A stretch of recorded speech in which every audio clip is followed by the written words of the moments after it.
Brandon Minga, local Milwaukee artist. We're here to talk about the sculpture that I made for the Bayshore Art Collection, which is Piqué, P-I-Q-U-E. It is a moment captured with steel, and it's a dancing lady at the peak of her performance, so she's ready to fall into another move.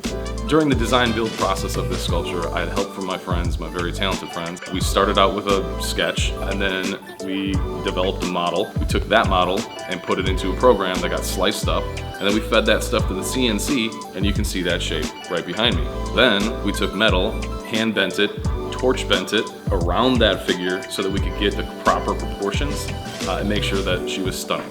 So once we got the figure done, we needed to add a heart. So I took polycarbonate, which I almost didn't realize at the time that it was polycarbonate. That's that bulletproof stuff at the bank. One of the hardest things I've ever done thus far. We basically went back in time and I used a chisel and a sledgehammer to get this thing done. Once the carving of the heart was done, we installed it in her chest.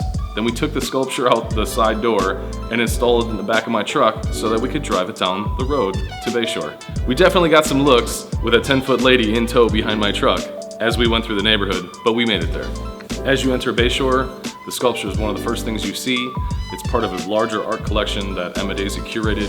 She's a very talented artist and good friend of mine. The sculpture is there to evoke emotions and get people excited about the things that are happening in the yard. So there's dancing, there's live music, there's live sports games, and she's there to inspire you to be a part of that. So come down to Bayshore and check out my most recent sculpture, Peak, along with all the other great artwork that's at Bayshore Mall.